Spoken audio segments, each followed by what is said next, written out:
भगवान शिव को एक बार क्रोध आया और शंकर जी ने अवधूतेश्वर रूप धारण करा। शिव जी का एक नाम हो गया अवधूतेश्वर महादेव। बोला अवधूतेश्वर भगवान की। कहते हैं जिन माताओं के नेत्र में रोग होता है, नेत्रों से दिखाई नहीं देता, तकलीफ रहती है, आंखों से कुछ ना दिखे, तो अवधूतेश्वर महादेव का नाम लेकर शहद, शहद जानते हो, मधु, शहद मुख्य शिवरात्रि के दिन 12 महीनों में जो एक शिवरात्रि आती है महाशिवरात्रि, उस शिवरात्रि के दिन थोड़ा सा शहद शंकर भगवान के शिवलिंग पर रात्रि को अगर 12 बजे चढ़ा दिया जाए और एक बेलपत्र चढ़ा दी जाए, उस शहद को निकाल कर लाया जाए, डब्बी में रख लो, शीशी में रख लो। उस शहद को आंखों में जैसे काजल लगाते हैं, प्रतिदिन 3 महीने तक लगातार नयनों में काजल की तरह लगाइए। नेत्र विकार मिटता है, आंखों की रोशनी बढ़ जाती है और आंखों से दिखना चालू हो जाता है। नयन विकार नयनों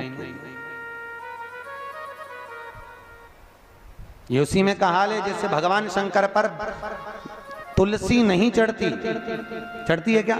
नहीं, केवल वर्ष में एक दिन होता है जब भगवान भोलेनाथ पर तुलसी चढ़ती है, केवल वर्ष में एक दिन। कौन सा? बैकुंठ चतुर्दशी का दिन, जिस दिन भोलेनाथ पर तुलसी चढ़ती है और हमारे ठाकुर जी लड्डू गोपाल पर बेलपत्र चढ़ते हैं। उसको कहते हैं हरिहर मिलन। हरिहर बेलपत्र कितनी बजे चढ़ती है? रात को 12 बजे से लेकर सुबह 4 बजे तक बाबा भोलेनाथ पर तुलसी और ठाकुर जी को बेलपत्र। उसको उठाकर सुबह 4 बजे के बीच में शहद की शीशी में रख लो। जो बच्चा पढ़ने में कमजोर हो, विद्या में कमजोर हो, बुद्धि में कमजोर हो, उसको चटाना चालू कर दो। 1 महीने तक, जब एग्जाम का टाइम आए, 1 महीने तक लगातार चटाओ, बच्चा पढ़ने में होशियार हो जाता है। जो तुमने समझाया वो जिंदगी में भूल नहीं पाता है, उसकी विद्या प्रबल हो जाती है, विद्या प्रखर होती है, प्रबल विद्या।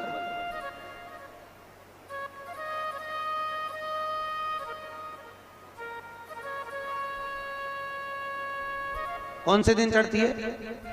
जम के बोलो। बैकुंठ चतुर्दशी, भगवान शिव पर तुलसी। तुलसा कौन? तो शास्त्र कह रहा है भगवान शंकर को क्रोध आया, शिव जी ने अवधूतेश्वर रूप धारण करा। अवधूतेश्वर रूप को भगवान ब्रह्मा जी ने नारायण के कहने पर घोड़े का रूप दे दिया और उस अश्व को, उस घोड़े को समुद्र में फेंका। समुद्र में फेंकते ही उस अश्व के रूप में से शिव का एक रूप जलंधर के रूप में जन्म ले लिया। क्या नाम पड़ा?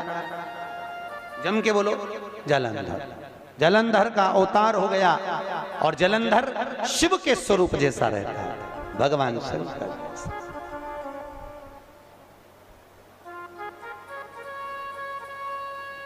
जलंधर शिव का रूप,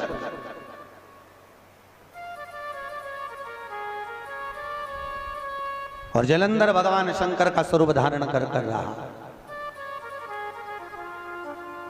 उसका विवाह वृंदा के साथ में हुआ। वृंदा कौन? जो माता पार्वती और शिव की आराधना में लीन रहती थी। वो शिव और पार्वती की आराधना में जो लीन रहने वाली है, शंकर और पार्वती की आराधना में 24 घंटे डूबने वाली है, ऐसी वृंदा। भगवान शिव के बिना एक क्षण नहीं दे पाती थी। दिन रात शंकर की आराधना करना, शिव में डूबे रहे। बड़ा प्रखर नियम था उस वृंदा का। भाई, शिवलिंग पर बेलपत्र चढ़ाना, जल चढ़ाना, इसका भी एक नियम होता है कि शंकर जी पे शिवलिंग पर जल कहां चढ़ाया जाता है। सबसे पहला जल अगर शंकर जी को चढ़ाने जा रहे हो तो शंकर जी के जो चरण है, जहां से पानी नीचे गिरता है, उसके सीधे वाले भाग पर, अपने हाथ का सीधा भाग, वहां जल चढ़ाओ। फिर जहां लेफ्ट भाग है वहां जल चढ़ाओ। जहां शंकर भगवान का शिवलिंग रखा हुआ है, तीसरे नंबर का जल वहां चढ़ाना चाहिए। चौथे नंबर का जल भगवान शंकर के शिवलिंग पर चढ़ाना चाहिए।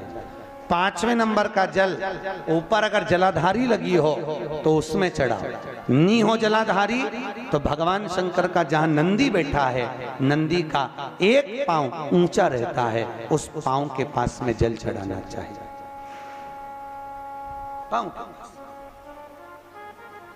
जल जल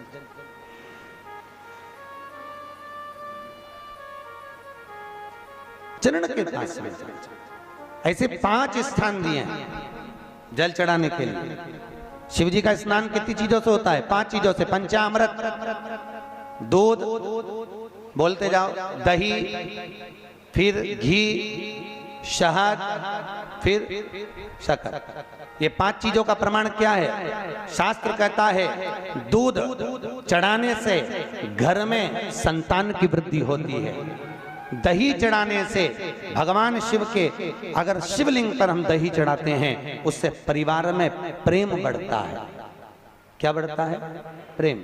फिर घी चढ़ाने से हमारे घर से रोग दूर होता है। शहद चढ़ाने से, भगवान शंकर पर जो शहद चढ़ाया जाता है, वो चढ़ाने से घर में संपदा की वृद्धि होती है। और 5वें नंबर पर भगवान को शक्कर, खांड जो आप जानते होंगे, शक्कर आदि पिसी हुई चढ़ा देने से, शिव जी को चढ़ाने से हमारे घर के बच्चे जिद्दी नहीं होते। क्यों कहते हैं? जो बच्चा जिद्दपन करता हो, जो बच्चा जिद्दी रहता हो, तो क्यों कहते हैं कि अवधूतेश्वर महादेव का नाम लो और उसके हाथ में शक्कर की कटोरी देकर शंकर जी पे चढ़वा दो, बच्चा कभी जिद्दपन नहीं करता। अवधूतेश्वर महादेव का नाम लेकर सोमवार की अष्टमी के दिन चढ़ाया जाता है। सोमवार की अष्टमी को अवधूतेश्वर का नाम लेकर। क्यों कहते हैं? जो बच्चा बार बार बीमार पड़ रहा हो, बार बार सर्दी हो रही हो, बार बार बीमार पड़ रहा हो, खांसी चल रही हो, बार बार हॉस्पिटल लेकर भागना पड़ रहा हो बच्चे को, छोटा सा अगर बच्चा है, 8 साल के अंदर बच्चा है और बीमार ज्यादा पड़ रहा है, तो आटे का दिया बनाओ, 4 बत्ती रखो, उसमें तिल्ली का तेल डालो, अवधूतेश्वर महादेव का नाम लेकर बच्चे के ऊपर से 21 बार उतारो और किसी चौराहे पर ले जाकर रख दो। जिंदगी में बच्चा कभी बीमार नहीं पड़ेगा, बच्चा स्वस्थ रहे, आनंद में रहे, आनंद में रहे, स्वस्थ की मूल। और वैसे भी प्रथम सुख, अरे बोलो तो, निरोगी काया। घर का प्रथम सुख निरोगी काया। व्यक्ति अगर धन की मूलता नहीं है, साफ पैसा अपनी जगह पर है, फिर निवेदन करता हूं, धन अपनी जगह पर पड़ा है, सबसे पहला है परिवार में सब स्वस्थ रहें, सर्वे भवन्तु सुखी। अगर घर में एक व्यक्ति भी बीमार पड़ा है ना, तो मन नहीं लगता परिवार का। लगता है कि मन, कोई घर में बीमार पड़ा है तो मन कहाँ, स्वस्थ